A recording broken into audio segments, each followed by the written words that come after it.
চঞ্চল চৌধুরী সম্পর্কে একটু আপনার মুখে স্যার একটু শুনতে চাই। চঞ্চল এখন খুব ভালো অনেক ছবি করছে, আমি খুব গর্বিত। আমি চঞ্চলকে হাবিবকে বলেছি, হাবিব আমি থিয়েটার দেখব।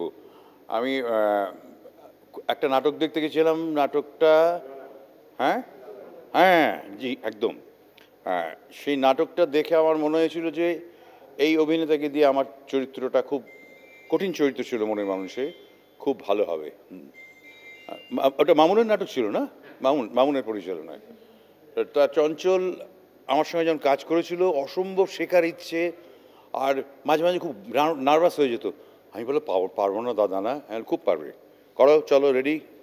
ফলে ওর নিষ্ঠাটা আমি দেখেছি, ফলে ও চঞ্চল যে ওই নিষ্ঠা নিয়ে আরও প্রতিষ্ঠিত হয়েছে তার জন্য আমি খুবই গর্বিত। আমরা মনের মানুষ পেয়েছি এবং শঙ্খচিল পেয়েছি, নতুন সিনেমা বাংলাদেশ আপনার থেকে কবে পাবে?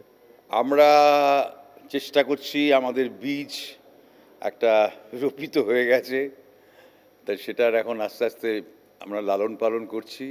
খুব শীঘ্রই আমি হাবিব সাগর আমরা সবাই মিলে একটা বাংলা ছবি করব, আন্তর্জাতিক মানের ছবি করব অবশ্যই, যেটা সমস্ত পৃথিবীর বাঙালি দেখতে পারবে এবং বাঙালির বাইরেও অন্যান্য মানুষও দেখবেন। তার প্রস্তুতি চলছে, এইটুকুন বলতে পারি। দাদা, হাবিব ভাই একটি ছবি নিয়ে খুব গর্ব করেন, যেটি তিনি প্রথম করেছিলেন হঠাৎ বৃষ্টি আপনাকে ছাড়া। সেই ছবিটি আপনার কাছে কেমন? আমার হঠাৎ বৃষ্টির ছবি খুব ভালো লাগে, আর আমি বাসুদা আমাকে ভীষণ ভালোবাসতো, আমিও বাসুদাকে খুব ভালোবাসতাম। একটা হঠাৎ বৃষ্টির ছবি একটা হঠাৎ হঠাৎ হাবিব করে ফেলেছিল, এবং সেই ছবিটা দু জায়গাতেই ভালোই মানুষের ভালো লেগেছিল। হ্যাঁ, মানে আমার মনে হয় যে হাবিবের একটা রেট্রোস্পেক্টিভ হওয়া উচিত। আমি বলি আমিদেও পাগানিনি, যে আমার নতুন ইটালিয়ান ছবির প্রডিউসার, ইউরোপে তার একটা রেট্রোস্পেক্টিভ হয়েছে 7 দিন ধরে।